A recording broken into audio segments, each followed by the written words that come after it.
After I died, my wife was filled with regret. On the day of the car crash, I was on the brink of death, yet my wife forced me to give a blood transfusion to her first love. She threatened to abort our child if I dared to refuse, making my last moments a living hell. In the end, I bled to death, and yet, she cried, begging me to look at her just one more time. The day Candy came back to the States, I was caught in a multi-car pileup on my way to the airport. As I was being loaded into the ambulance, a nurse managed to get Candy on the phone. Before the nurse could say a word, Candy's icy, dismissive command came through the speaker. "I was just looking for you.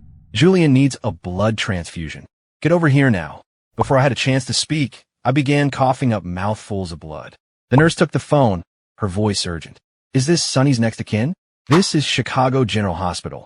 The patient was in a car accident and is in critical condition. We need you to come to the hospital immediately." Candy was silent for a moment. Then her voice turned to ice. "Sonny, I don't care what kind of stunt you're pulling. You get over here and donate blood this instant. If anything happens to Julian, I'm getting an abortion immediately." The nurse grew frantic. "But he's severely injured right now." Before she could finish, Candy interrupted her. "Then draw the blood before he dies." Then she hung up. A massive amount of blood surged from my chest into my throat and sinuses.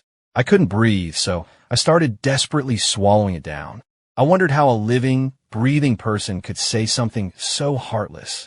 If I survived this, I wouldn't even wait for her to bring it up. I would be the one taking her to get the abortion. Our child didn't deserve a mother so devoid of compassion. I never got the chance. I didn't make it. I became a ghost, floating aimlessly in the empty air. I watched as the nurses tried to call Candy again, but they couldn't get through. They searched for other contacts, but there were none. I've been an orphan my whole life, raised in a group home.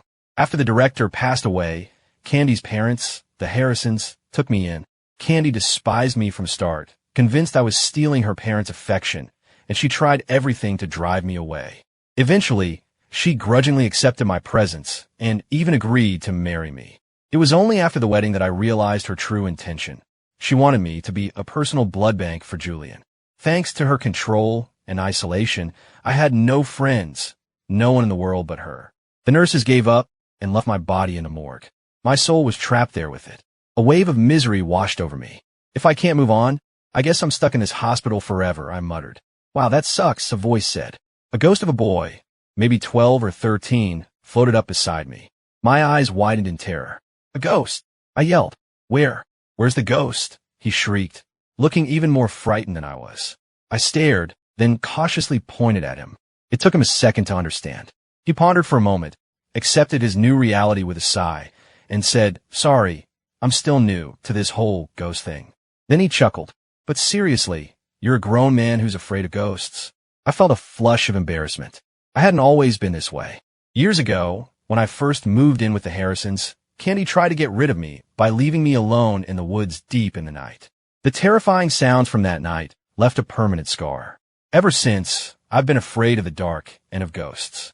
Staring at the rows of bodies in the morgue sent a chill down my spine.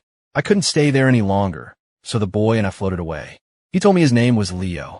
He'd died recently, and since no family had come to claim his body, his spirit was stuck here. We found other spirits lingering in the hospital's corners, many of them seemingly unaware they were dead, going about their routines. One ghost squatted on the floor, smoking a phantom cigarette with a look of deep sorrow. Another stood lost in the middle of a bustling hallway, staring blankly. I even saw the ghost of a security guard. He stood diligently at his post in the main lobby, greeting and saluting every person who walked past. Of course, no one saw him, and no one ever responded. A pang of sadness hit my chest. It made me think of my relationship with Candy. She ignored me in the exact same way. From the 2-hour meals I'd cook for her that she'd scrape into the trash without a word, to the blood I gave to keep her first love alive. No matter what I did for all those years, she never truly saw me. Just then, a woman in a hurry walked straight through the security guard's spectral form. I froze when I recognized the familiar figure. It was my wife, Candy. She was as slender and beautiful as ever, with that same cold, aloof air about her. But her face was pale, and the slight curve of her pregnant belly was gone. It hit me in an instant. She'd already gotten the abortion. A dull ache spread through my chest. Still, it was for the best. Candy's heart had always belonged to Julian. Bringing a child into that would have been a disaster. Even knowing that, it felt like a gaping hole had been torn in my chest, a bone-chilling wind whistling through it. Leo and I followed her. Candy was on her phone, dialing my number. Was she trying to call me? Since the nurses hadn't been able to reach her, my phone had been put away in storage. It must have been dead by now. Sure enough, the call didn't connect. Her face darkened as she typed out a message. Sonny, you have 3 minutes to get to the hospital. If you're not here in 5, I swear I'm getting rid of this baby. Leo swooned beside me. Wow, she's so intense. I let out a bitter laugh. Yeah, that's her. She was the Harrison heiress, and she'd always been a woman of extremes. Julian was her childhood friend, the boy she grew up with. He went abroad when they were 18, but she had to stay behind to take over the family business. He promised to return in 3 years, but instead he settled overseas. Later, purely to spite him, she married me. For years, I tried my best to be a good husband. I took care of every little thing around the house, and in my spare time I studied business, hoping I could one day help her at Harrison Enterprises. But none of it mattered. The moment Julian came back 6 months ago, I lost everything all over again. Leo shot me a confused look, but said nothing. We watched Candy enter a room down the hall. It was the hospital's most luxurious private suite. Julian was lying in bed, looking thin and pale, his usual suave charm replaced by a sickly fragility. Candy, you're back. Did you get a hold of Sonny? Julian asked. His phone is off, Candy replied, her face tight. Julian's face grew even paler. Candy, don't be too hard on him. I know he hates me, that he's jealous. I get it, he continued. But can you promise me something? Before I die, promise you'll divorce him. Being forced to stay away from you was the biggest regret of my life. I don't want to die with that still hanging over me. I'm not afraid to die, really. I'm just worried about you. What you'll do when I'm gone, he said, his voice thick with emotion. Candy interrupted him, nestling into his embrace and whispering gently, You're going to be fine. There are other blood banks. I already have people searching, she said. And don't worry about Sonny. I'll find him if I have to tear this city apart. As she said my name, her expression hardened. With me, she was always so cold and superior. Leo was tearing up beside me. They really love each other, he sniffled. I just smiled. They sure do. I think so too, if that woman wasn't my wife. Leo's brain seemed to short-circuit. He even stopped crying. Oh, I'm sorry, he whispered after a moment. It's fine. I came to terms with it a long time ago. Words can't describe the years of cruelty, neglect, and torment from Candy. I'd grown numb to it, but thinking about our unborn child, I still felt a flicker of something. An unexplainable anger began to build in my chest, burning hotter and hotter. With a loud pop, the light bulb on the ceiling shattered. Candy cried out in surprise. Julian tightened his arm around her, saying weakly, It's okay, Candy. I'm here. Don't be scared. Candy stood frozen for a long moment before seeming to snap out of it with a small laugh. You're afraid of the dark yourself, and you're trying to comfort me, she said. Julian, you still care about me just as much as you always have. Julian remained silent. Candy felt his tender gaze on her and seemed to guess his thoughts, her cheeks flushing red. I'll go arrange for a new room, she said, practically fleeing from the suite. Seeing her blush like that sent a sharp pain through my chest. Candy hated feeling unsafe. Once, she stayed out too late in a remote area, and I had to overcome my own fear of the dark to go get her. When she saw how nervous I was, she just looked at me with contempt. Sonny, you're a grown man and you're afraid of the dark? You're pathetic. She brought it up several times after that, her eyes always filled with disgust. A man shouldn't be afraid of the dark. The man I imagined myself with would be fearless. But now, Julian was afraid of the dark, and it didn't change a thing for her. The difference between being loved and not being loved was painfully clear.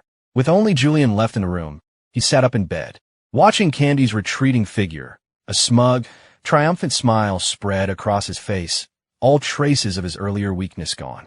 It's fine. I'm not in a hurry. You'll be mine sooner or later, he murmured. Leo's eyes went wide, stunned by his phoniness. I, on the other hand, was used to it. I knew Julian wasn't sick. He just wanted an excuse for Candy to torment me. He enjoyed seeing me suffer, reduced to a shell of a man. I tried to tell Candy the truth when I found out, but she refused to believe me. The good news was I was dead now. I had nothing left to lose. He was the one who should be worried. I watched the gloating Julian a cold glint in my spectral eyes. The Harrison family owned a stake in a hospital, so all it took was one phone call from Candy to get Julian moved to an even more luxurious suite. With the Harrisons' power and money, they quickly found another donor for Julian's transfusion. The two of them were perfectly happy, the picture of warmth and affection. And still, Candy hadn't found me. With the Harrisons' influence, finding a dead body should have been simple. The fact that she hadn't meant she clearly wasn't wasting much effort on it. She wanted me to come crawling back to her just to prove she still had control. When I didn't, she grew more and more irate, leaving me a series of furious voice messages. "Sonny, I'm warning you," one of them snarled. "If you don't come back, you can forget about ever having children. This lifetime. Children." I had to laugh. She had used my desire for a family to threaten and manipulate me time and again. It never occurred to her that my lifetime was already over. She would never guess that while she and Julian were wrapped up in their tender reunion, I was right there with them. My soul and my corpse were just floors away, slowly decaying in despair. After hearing my story, Leo seemed even angrier than I was, constantly talking about helping me get revenge. With his help, I gradually learned how to enter people's dreams. Apparently, the dream world is the closest plane to our ghostly dimension. So, one night after Julian fell asleep, I took the indignant Leo with me and slipped right into his dream. His dreamscape was pitch black, a reflection of his own dark and twisted mind. When we arrived, he was in the middle of an intimate moment with a dream version of Candy. This dream Candy was lounging on a sofa, her eyes full of adoration, her usually cold features softened with affection. When I appeared, she glanced up at me, a small, welcoming smile on her lips. I froze for a second before realizing this couldn't be the real Candy. Her real attitude toward me was always one of cold indifference. Her smiles were reserved for mockery and scorn. As if on cue, with a clap of thunder, the dream Candy dissolved into smoke.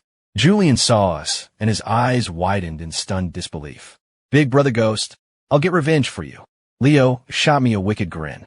He then proceeded to put on a show for Julian, graphically demonstrating his head coming off, blood pouring from his eyes and ears, and his tongue splitting in two. Julian scrambled away, screaming in terror. His lips were drained of color, his face paler than my own one-day-old corpse. I couldn't just stand by and watch. Leo was doing this for me. I had to join in. I let my tongue loll out, flew over to Julian, and did a full 360-degree head spin, just like in the horror movies. He opened his mouth to scream, but then he saw my face and froze. "Sonny, you're dead. You're really dead." The terror on his face faded, replaced by a strange look of triumph and satisfaction. I was still trying to process his reaction when a powerful force suddenly shoved me out of the dream. Leo and I tumbled out of the dreamscape. Candy had noticed Julian tossing and turning and had woken him up. She looked at him, her eyes filled with concern. "A nightmare?" she asked, her voice low. She reached out and gently wiped the sweat from his forehead. Her movements were so careful, so tender. Seeing that look of deep affection in her eyes, I froze. Even as a ghost, I felt a familiar, bitter pang in my chest. In all our years together, Candy had never comforted me like that, no matter what I was going through. She would just get impatient and mock me for being overly dramatic. I always told myself it was because she was busy running Harrison Enterprises that she was just cold to everyone. But now I saw the truth. She was capable of being gentle and attentive. Just not with me. The pain in my chest was so sharp, it was almost numb. Julian collapsed into Candy's arms, his voice weak. "Candy, I had a dream that something terrible happened to me. I dreamed that you fell for Sonny again and left me." He pleaded, "Please don't abandon me for him, okay?" He looked at her with pleading eyes. He was mentioning me on purpose, clearly trying to stir up trouble. But for some reason, this time Candy didn't immediately shut him down. Instead, her expression grew colder by the second, her amber eyes turning frosty. It reminded me that her shouting wasn't what was scary. It was this quiet, simmering rage that was truly terrifying. Shortly after Julian left the country, at a Harrison family dinner, relatives kept joking that Candy and I should get married. She didn't object, and I was secretly overjoyed, thinking she might actually agree. But after the party, right in front of me, she strangled the small dog I'd had for years. I screamed until my throat was raw, forced to watch as my dog went limp in her hands. "Sonny, recognize your place," she had said, her voice chillingly calm. "Don't ever desire something you can't have. Or next time, the punishment will be 10 times worse." Her expression then was as cold and merciless as a demon's. Even now, the memory makes my blood run cold. That demonic face from my past began to merge with the one I was looking at now. I wondered if I had angered her to the point of madness again. What will my punishment be this time? Would she wrap her hands around my throat, just like she did with my dog, to prove to Julian once and for all that I meant nothing to her? Or would it be like before, when she'd wait until I was weak from giving blood, then slam my face into the floor and force me to kneel before Julian, telling me it was punishment for my disobedience? I let out a bitter, self-mocking laugh. The darkness of the past closed in around me again. But this time, it felt exhilarating. It was like watching a hurricane rage from behind the safety of reinforced glass, a thrilling, satisfying feeling of mocking a disaster that could no longer touch me. If I could, I'd enter her dreams just to gloat. "See, I'm dead. What can you possibly do to me now?" The thought almost made me laugh out loud. But as the silent laugh formed, I felt phantom tears stream down my face. I never got the chance to gloat. For the next few days, Candy was busy with something outside the hospital. She barely spent any time with Julian. My spirit was confined to the hospital grounds, so I couldn't follow her. I guessed it had something to do with her company. She looked exhausted every time she returned. It also seemed my disappearance was finally getting to her. She started actively searching for me, having her people check all my old haunts and contact all my friends. Of course, they found nothing. It was almost funny. What friends? After I married her, she had isolated me so completely. Everyone knew how much she despised me, and no one dared to risk her wrath by staying in touch. I sat on the windowsill, enjoying the sight of Candy's growing frustration. "Candy," Julian began, "you don't think Sonny actually ran away, do you? He was always so resistant to—" He trailed off. Candy's voice was low and cold. "I had his passport flagged. There's no record of him leaving the country. He must know you really well, then, to know how to hide from you." Julian mused, then quickly covered his mouth as if he'd said too much. But his words only made Candy's expression darken further. She turned to leave, but Julian quickly grabbed her in a hug, his voice frail. "Candy, just forget about him. He's an orphan. Your family took him in. You protected him. You even married him and gave him a life of comfort. You should be grateful. But the one time you ask for something small, he runs and hides." He continued, "Candy, he's selfish. He doesn't deserve you. You need someone who's more considerate, someone who truly loves you, to share your burdens." His eyes darted around shiftily. The sight of it made me sick. I was about to look away when Candy suddenly shoved him off of her. Julian stared at her, stunned. I was shocked too. "I'm sorry," Candy said, her voice flat. "Sonny and I had an agreement." It took me a moment to remember what she was talking about. I'd almost completely forgotten about that agreement. When Julian first came back, he faked a medical chart, claiming he had leukemia and needed a bone marrow transplant, all to test Candy's loyalty. She, in turn, threatened our unborn child to force me to be the donor. That incident was the final straw. I realized fighting back was useless, so I asked for a divorce. To keep me in line, Candy's attitude suddenly softened. For the first time ever, she compromised, and we made a deal with a few key conditions. The final condition was that she could never get together with Julian, and in return, I would never ask for a divorce again. I knew the paper meant nothing to her, but I admit her temporary kindness clouded my judgment. And deep down, I still didn't want to leave her. I wanted a normal life, a healthy family with her. But just as I'd suspected, it wasn't long before Candy broke her promise. She had me held captive, tormented me, and forced me to give blood. She had violated every single condition except the last one, and I figured that one was coming soon. Hearing her bring up that agreement now was just laughable. Julian grew anxious at her words. "Candy," he started, but was cut off by the ringing of her phone. She answered it. "Ms. Harrison, we've located Sonny." Candy didn't seem to catch the hesitation in her assistant's voice. She just scoffed, so he's finally decided to crawl out of his hole. For a second, I could have sworn she sounded relieved. "Bring him to me," Candy commanded, her tone leaving no room for argument. There was a pause on the other end of the line. "Ms. Harrison, 5 days ago, Sonny was in a car accident. He was pronounced dead at the scene. His body is in the morgue, in the basement of your current hospital." Candy froze, completely still. "What did you say?" The voice on the phone was perfectly clear. There was no way she hadn't heard. But at her unspoken command, the assistant repeated the information. Word for word. I saw Candy's pupils contract, her body go rigid. She just stood there, completely dazed, long after the call had ended. She was so lost in her shock that she didn't notice the subtle shift in Julian's expression. He looked pleased, but he quickly composed his face into a mask of sorrow. "Candy, I'm so sorry," he said. "Let's go down and see him together." "See what? He's dead. What is there to see?" Candy snapped, her voice suddenly vicious. It was the first time I had ever heard her speak to Julian that way. Julian was taken aback and fell silent. "I'm sorry, Candy, he started, but Candy had already turned and walked out of the room, not giving him a second glance. I noticed her steps were unsteady, her movements stiff and robotic, as if she were in a trance. She stumbled several times, nearly falling. I didn't understand. Hearing that I was dead, shouldn't she have been happy? I couldn't read her mind, and I certainly couldn't ask her, so I just followed her down the flights of stairs to the morgue in the basement. A doctor at the entrance tried to stop her with a few routine questions, but she suddenly screamed at him with a ferocity I'd never seen. With me, she could be monstrous, but in public, she was always the picture of calm, collected elegance. This was the first time I'd ever seen her lose control in front of a stranger. The doctor wheeled my body out on a gurney. It was the first time I'd seen myself since I died. My lips were bloodless, my face a ghastly white, and my clothes were stained with huge patches of dried blood. My arms dangled lifelessly at my sides, and my head was misshapen from the impact. It was still me, but it was a horrifying sight. I saw the corners of Candy's eyes turn red. After a long moment, her slender, elegant fingers began to tremble as she reached out and touched my face. I was stunned into silence, completely taken by surprise. Candy was a notorious germaphobe.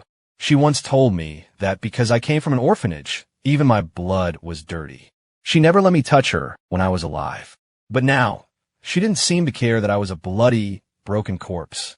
Her gaze moved over my face, inch by inch, as her eyes grew redder and filled with tears. "He was in a bad accident," the doctor said quietly from behind her. "We got to him in time, but somewhere during the treatment, he just seemed to lose the will to live." Candy's body trembled slightly, as if she'd just remembered something. She must have been thinking about that phone call from the nurse. The doctor's words made it clear to me, too. I could have survived, but that phone call had extinguished any desire I had to keep fighting. But maybe being a ghost for a while had faded my memories because I couldn't quite recall why that one call had made me give up. "My condolences," the doctor said, preparing to wheel the gurney away. But just then, Candy completely lost control. She grabbed my corpse by the shoulders, shaking it. "Sonny, wake up. You're playing another trick on me, aren't you?" The doctor rushed to intervene, but she shoved him aside. She pulled my body into her arms, holding it tight as tears streamed down her face. Leo, who had just floated over to see me, was so shocked by the scene that he froze in the doorway, nearly discorporating. I was just as stunned by her outburst. It was the first time I had ever seen her cry, and she was crying for me. For a moment, I felt a strange sense of shock. Then I remembered. I was already dead. All her affection and tears meant nothing to me now. An apology this late is worth less than dirt. After some time, the doctor, unable to control the situation, called for backup. It took several orderlies to finally pry her away from my body. "I think she might actually love you," Leo said, his voice hoarse from crying. 1,000 conflicting emotions rose in my chest, making it hard to breathe. Finally, I just let out a hollow, self-mocking laugh. "Let's hope so." A few days later, Candy arranged for my cremation. But instead of interring my ashes in a cemetery, she brought the urn back to our house. With her money, she could have bought any plot she wanted. I couldn't understand her reasoning. Not that I could give her any advice. My spirit was still bound to her. So I was trapped, haunting the empty mansion day after day, watching time slip by. Even when I was alive, Candy rarely came home, first because she hated me, and later because Julian returned. I wanted to leave, but I knew I couldn't want to fight against her. So I stayed alone in that silent, lifeless house. I never imagined that after being a prisoner in this house and life, my soul would be trapped here in death. I wasn't sure why I hadn't moved on yet, but lately, I noticed my form was becoming more transparent. I took it as a good sign. One night, I was listlessly basking in the moonlight when the front door, untouched for weeks, suddenly opened. An exhausted-looking Candy walked in. Just like she always did, she took off her coat and held it out to her side. But when she let go, the coat simply dropped to the floor. Candy froze for a second. She always preferred the house to be quiet, so the housekeeper only came in the evenings. Most of the time, I was the only one here. I had loved her, so I was always there to greet her, no matter how late she came home. I'd take her coat and have her slippers ready. But now I was dead. There was no one left to do that for her. She stood there for only a few seconds before picking up the coat herself, dusting it off, and placing it on the rack. Then she went to the shoe closet to get her slippers. She paused again when she saw my pair of slippers sitting next to hers. It had been almost a month. A fine layer of dust had settled on the soft fabric. Her fingers clenched for a moment, but then she straightened up and walked into the living room as if nothing had happened. She threw herself onto the sofa, rubbing her temples before leaning back and closing her eyes. I floated closer and saw how truly exhausted she looked. She, who was always so perfectly put together, had dark circles under her eyes. She looked like a wreck. Was this karma? So soon? My curiosity flared. After a while, seeing her eyes were still closed, I prepared to slip into her dream. But I was immediately repelled. She wasn't asleep. As if she sensed my presence, Candy's eyes snapped open and she stared directly at the spot where I was floating. Even knowing she couldn't see me, her bloodshot gaze made me freeze. She slowly walked toward me, passed right through me, and stopped at the refrigerator. It was covered in several of my old sticky notes. Candy on business trip, 8-hour time difference, remind her to eat. Candy's flight tomorrow 5 p.m., remember to pick her up. 7 p.m., meet Julian at the airport. Candy's fingers trembled as she traced the letters on the notes, her eyes turning red. My memory was never great. Once on a rare occasion, she came home, I lost track of time, and by the time I had dinner ready, she was already gone. After that, I started leaving myself reminders on the fridge. I had written these notes during her last business trip, but I had no memory of that last one, the one about meeting Julian. And if I recalled correctly, the coroner had placed my time of death right around then. Could my death have something to do with him? Just then, the doorbell rang. Candy opened the door to find a woman standing on the porch. The woman looked surprised to see her. "Excuse me, is a Mr. Julian here?" she asked. Candy's gaze was sharp. "What is this about?" "A Mr. Julian ordered a custom set of vinyl records from our shop a few days ago. He insisted they be delivered today." The delivery woman's eyes lit up in recognition. "Oh, you must be his wife. His phone's lock screen is a picture of you. I saw it when he was paying. He must really love you. He said you were a fan of these old records, so he commissioned us to track them down ages ago. They were incredibly hard to find, but he would come in every single morning to check on the progress." She paused. "He hasn't been in for a while, though." "Oh, I remember now. He mentioned an anniversary trip. You must have just gotten back from your honeymoon. He said he wanted to give them to you for your wedding anniversary. So the timing is perfect," she chirped. "Is he not home?" "He mentioned he wanted to give them to you himself." The woman continued to chatter away. But with every word she spoke, the color drained from Candy's face. Sensing the sudden shift in mood, the delivery woman made a quick excuse and hurried away. Candy lifted the set of classic vinyls from a box. Tucked inside was a small card in my handwriting.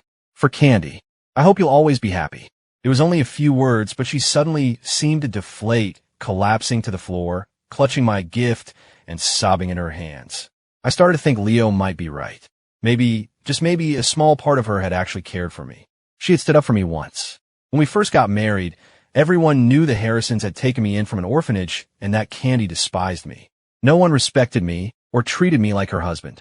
Behind my back, they called me a gold digger, a kept man, and worse. At first, it was just whispers and snide remarks. But when they saw that neither Candy nor her family reacted, they grew bolder.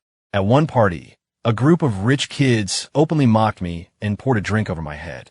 That was the one time I fought back. But I was outnumbered, and they quickly pinned me to the floor.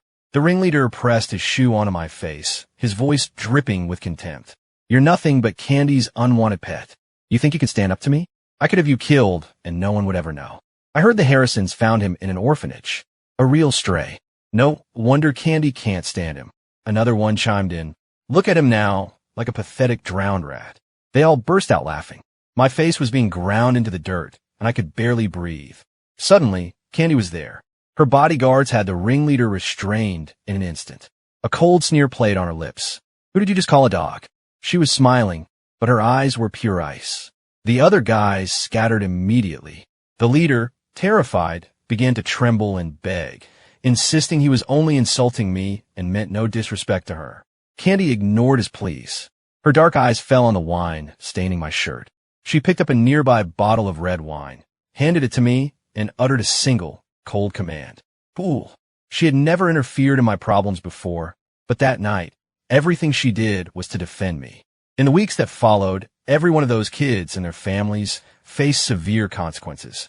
It was her first major power play after taking over Harrison Enterprises, and it sent a shockwave through our social circle. No one could believe she would go to such lengths for me. I can still hear her words from that night. Sonny is my husband. Anyone who touches him again dies. That was the one and only time I allowed myself to think, maybe she does care about me. I thought it was a new beginning for us. I didn't realize it was a death sentence, the last glimmer of light before an endless night. After that, no one dared to bully me anymore. But no one dared to help me, either. Any flicker of sympathy from others was extinguished by her power. She had me exactly where she wanted me, trapped in a cage, ready to be bled for Julian whenever she commanded. That one word, husband, had cost me everything. Every moment of kindness she ever showed me had a price, and I paid it with my life. And then, slowly, it started to come back to me. The truth about how I died. As Candy clutched the records, she seemed to remember something as well. Her face went blank for a second, and then she rushed out of the house. A long time passed. I was still trapped in the mansion. Eventually, Leo brought me a message from some other ghosts around town. Apparently, things between Candy and Julian had become tense. No matter how Julian tried to win her over, Candy remained cold and distant. They even had a huge fight, though Leo couldn't make out the words. After that, Candy stopped visiting the hospital altogether. She didn't even show up on the day Julian was discharged. Leo told me that Julian had screamed a question at her over the phone that day. You actually fell in love with him, didn't you? And Candy didn't deny it. Leo was convinced now more than ever that she had truly loved me. I found it almost comical, but I didn't argue the point with him. It was meaningless now. Candy's love, or lack thereof, was nothing more than a bit of idle gossip for a ghost. Even the ghost who relayed the message found it hilarious. But through that incident, I actually made a few friends. I started to enjoy our conversations, listening to their stories and jokes. I was still a little timid at first, but their sincerity put me at ease in a way I hadn't felt in years. When I was alive, I was always walking on eggshells around Candy, carefully weighing every word. Over time, I'd completely forgotten how to just be myself with people. I never expected to make friends in the afterlife. I asked them why I was still stuck here, but they weren't sure. The consensus was that I must have some kind of unfinished business. After thinking about it for a long time, I started to suspect what it might be. One evening, I was in the middle of a poker game with my new friends when, to my surprise, Candy came home.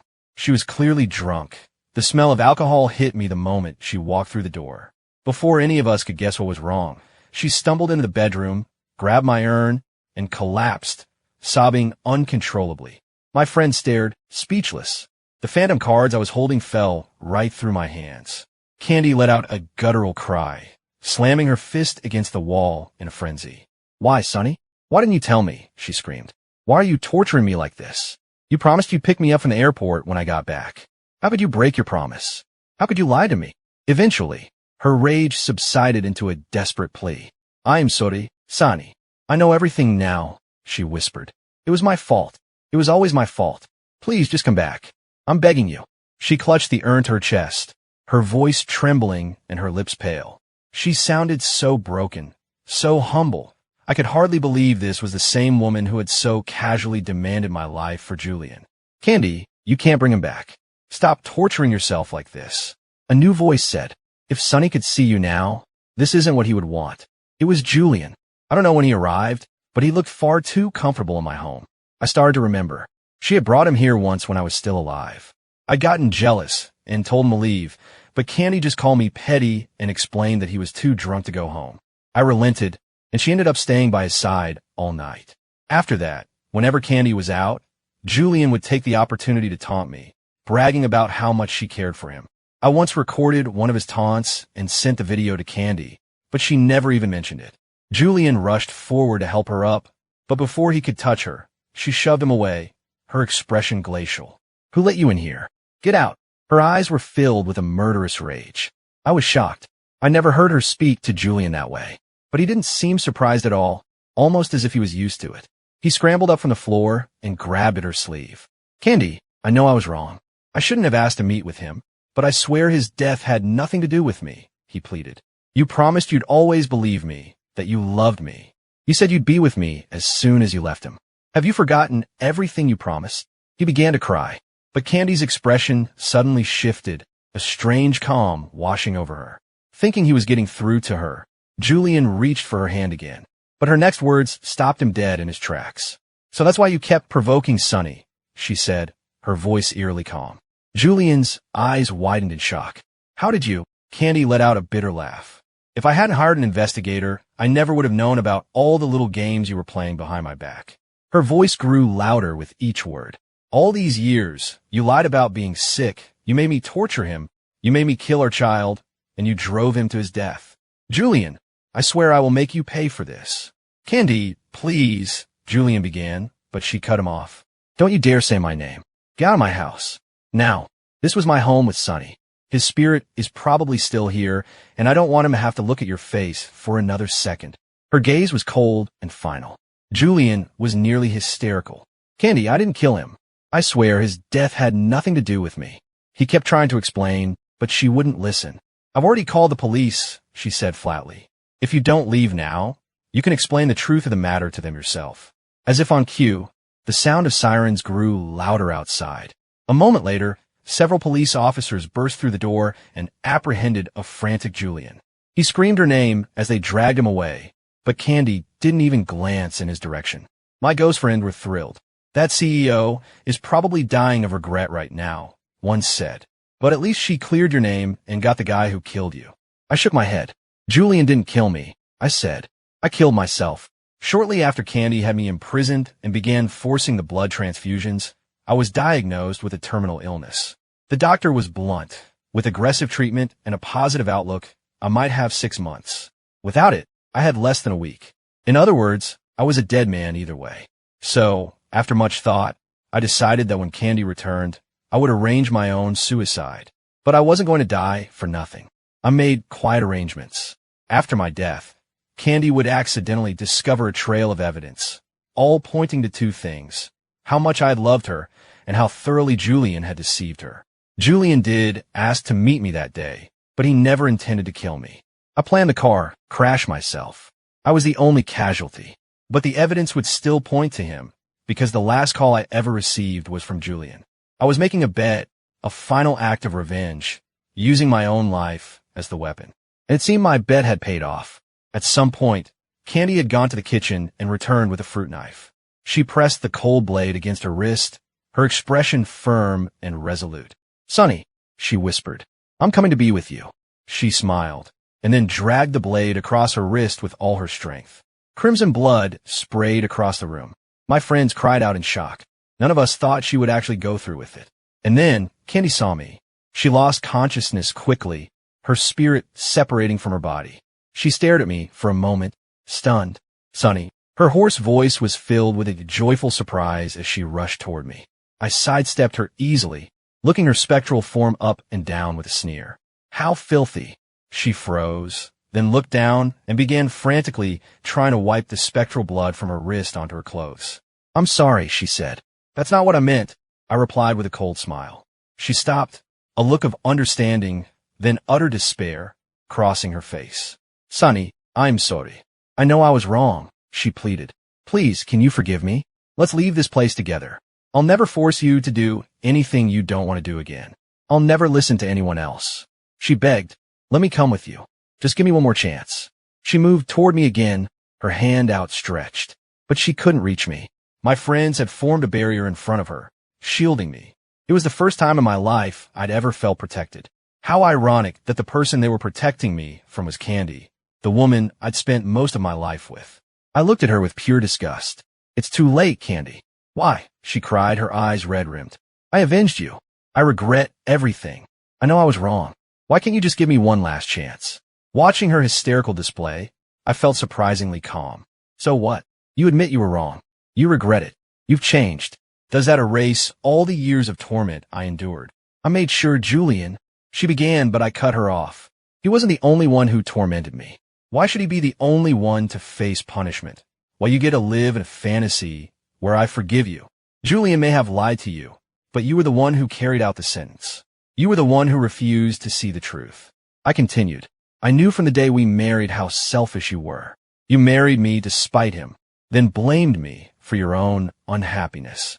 You tortured me just to give yourself a moment's peace, to escape your own guilty conscience. And you're doing it again now. You were the abuser. You were the executioner. But in the end, you've managed to wash your hands of all of it. I stared at her, my voice cold as ice. What gives you that right, Candy? It was probably the first time I had ever stood up to her like that. She just stood there, completely frozen. And in that moment, I felt a sense of peace I had never known. A massive weight had finally been lifted from my shoulders. My friends were looking at me with surprise. Sonny, one of them said, you're turning transparent. An older ghost chimed in. That means your attachments are gone. You're ready to move on. No, Sonny, don't leave me. Candy cried, shoving my friends aside and lunging for me. But it was too late. My hand had already become translucent.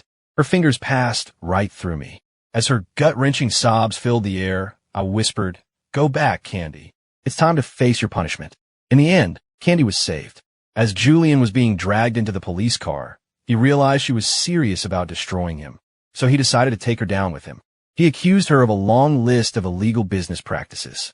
The police returned to the house to investigate and found her bleeding but still alive. Candy's life was saved, but her mind was broken. She suffered from intermittent psychotic episodes and violent outbursts. Deemed unfit for trial, she was committed to a psychiatric hospital where she would spend the rest of her days. From prison, Julian, using the insider knowledge he'd gained from Candy, exposed dozens of illegal practices at Harrison Enterprises. With the evidence he provided, the company collapsed. For his cooperation, Julian's sentence was reduced to 5 years. After he was released, he disappeared. Rumor has it he tried to con a wealthy woman, but she turned the tables on him, and he was sold into forced labor in a remote area. By the time he was rescued, his health was destroyed. In a final, cruel twist of fate, he was diagnosed with actual leukemia and was in constant need of blood transfusions. Only this time, there was no one left to provide it. He died after collapsing from blood loss, another victim of delayed medical care. But by then, I had long stopped caring. After letting go of my past, I was reborn. I found myself in a happy, loving family with parents who adored me, a wife who cherished me, and a wonderful child of our own. My life was just beginning.